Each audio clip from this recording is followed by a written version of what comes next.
Susan Sarandon spoke about Bernie Sanders and Hillary Clinton, and she came under fire from the press afterwards.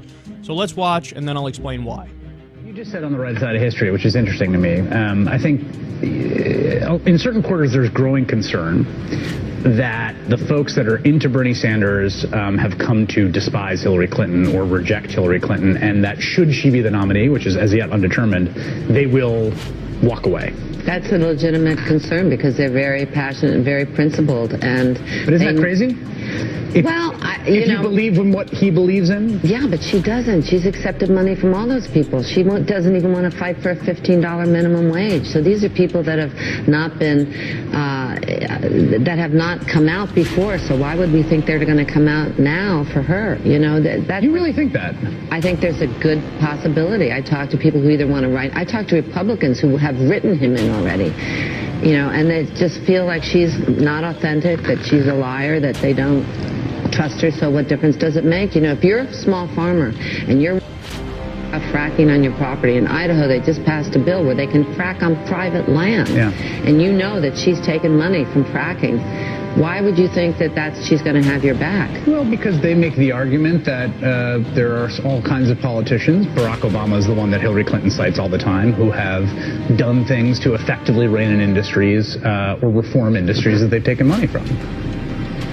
I'd like to see that. No, I don't buy it at all because she's been selling fracking all over the world. There's her talking about Monsanto and how clean, not talking about Roundup or what they put in it or what it's done to our economy. And they know that jobs are going out. You know, Bernie doesn't voted against NAFTA, you know, TPP or what, you know, all these things coming up that they know affect their jobs, and she's not on the right side of that. She hasn't voted right. So what would make you think that once she gets in, she's going to suddenly go against the people that have given her millions and millions of dollars? I think that's being incredibly naive and egotistical to think suddenly she's going to see the right, you know. Right, but isn't the question always in an election about choices, right? I mean, I think a lot of people think to themselves, well, if it's Donald Trump and Hillary Clinton, and I think Bernie Sanders probably would think I think Bernie would probably encourage people because he doesn't have any ego in this thing. But I think a lot of people are sorry. I just can't bring myself to do that. How about you personally? I don't know. I'm going to see what happens. Really? Really. I cannot believe that as you're watching the ride, well, you know, Donald Trump will bring the revolution immediately. If he gets in, then things will really, you know. Oh, you're saying the Leninist model of fighting the contradictions? Yeah. Some people feel that. Don't you think that's dangerous?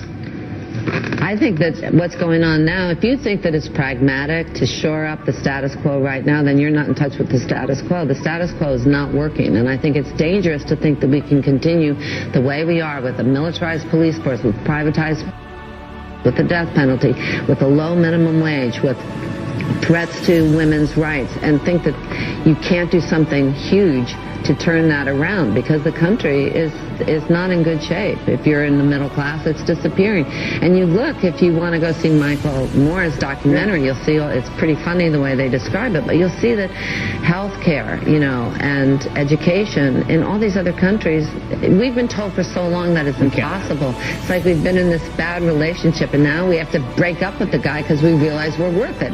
We should have these things. We have to stop prioritizing war. And I don't like the fact that she talks about Henry Kissinger as being her, you know, go-to guy for and the stuff that's happened in Libya and other things I don't think is good. So people are saying that that's Susan Sarandon saying she's going to vote for Donald Trump over Hillary Clinton. No, you know how she would have said it if that indeed is what she was trying to say? Hey, I'm going to vote for Donald Trump over Hillary Clinton. Now, she cleverly didn't say that. Why? Because she wouldn't vote for Donald Trump over Hillary Clinton. In fact, she's been on Twitter, the entire day after this interview, where she has to explain to people and explain to all the news sites that are running misleading headlines, that is not true. I will not vote for Donald Trump. I will never vote for Donald Trump. And look, I'll go to her direct quotes here. So, first of all, when she was asked, hey, would you vote for Hillary Clinton if she's the one who wins the nomination? She says, I don't know. I'm going to see what happens. Now, that's not like an I don't know and maybe I'll vote for Donald Trump. She didn't say that. Then she goes on to say, people feel Donald Trump would bring the revolution immediately. So that's not, hey, I'm going to vote for Donald Trump because he's the answer. That's her saying, people feel, so other leftists, hey, if Donald Trump gets in power, that will consolidate a progressive uprising, and that'll be the revolution that comes immediately. So we will be so staunch in our opposition to a fascist like Trump that will bring the real systemic change and fundamental change that we need. So that's what I took away from her saying that, and then I was convinced my interpretation was 100% right when she confirmed it later on.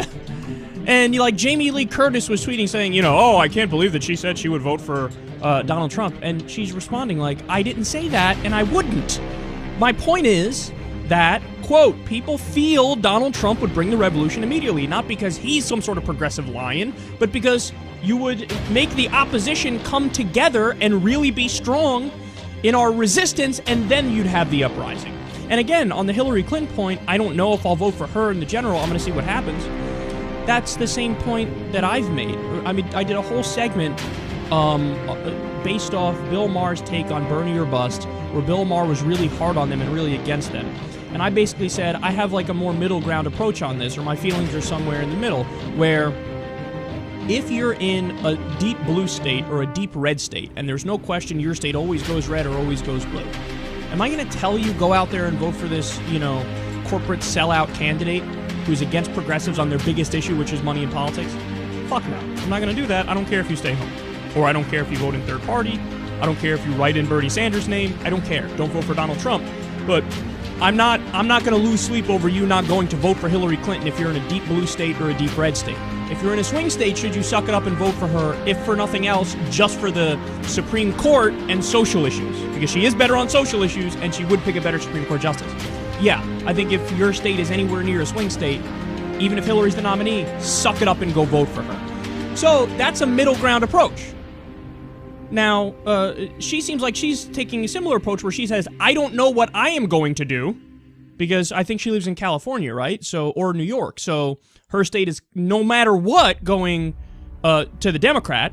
So for her individually, I don't know. I'm going to see what happens. I don't know what I'm going to do, because voting for Hillary Clinton, it's a weird thing, man. Like, you have to understand, some people, including myself, we have moral red lines. So what that means is, do I know that she's a better candidate than a person like fucking Ted Cruz? Of course I do. I'm not an idiot.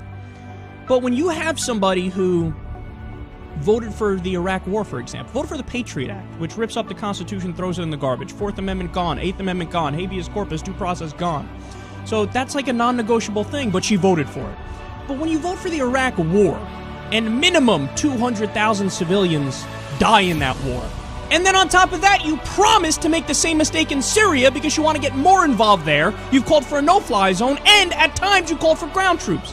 That shows to me you didn't learn the lesson of Iraq, which is you don't topple the authoritarian strongmen in the Middle East, because then something worse will come out of it. So, you voted for a war which killed minimum 200,000 civilians, and I'm supposed to possibly vote for you.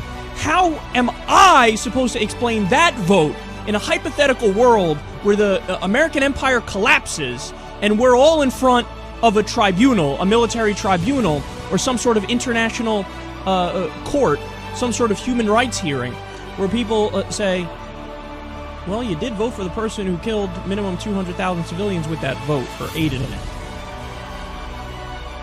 You're guilty of something, are you not?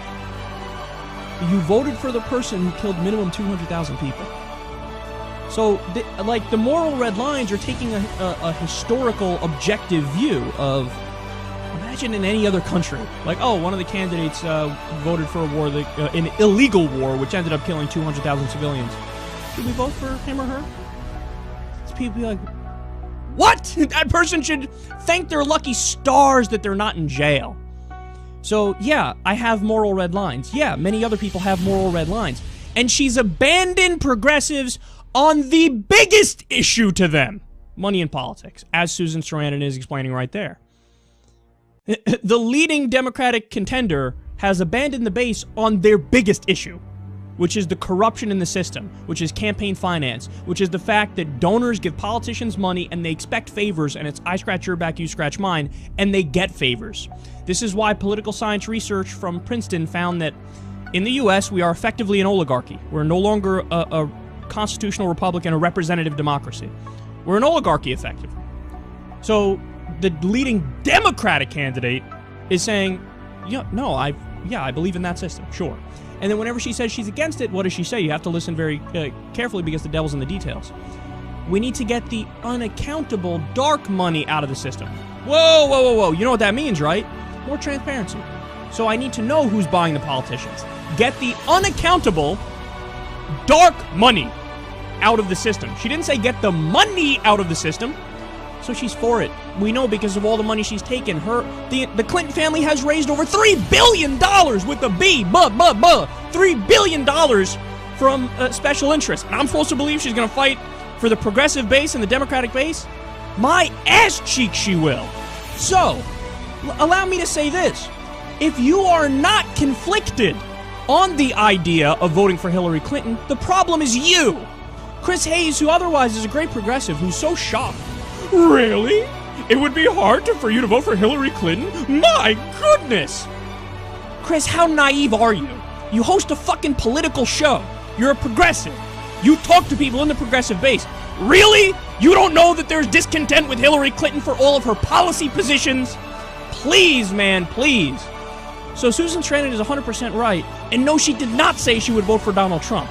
She was expressing the real outrage and conundrum of, I don't know if I can pull the lever for Hillary Clinton. You want to know why? Because decent people struggle with that. Because it's something you should struggle over.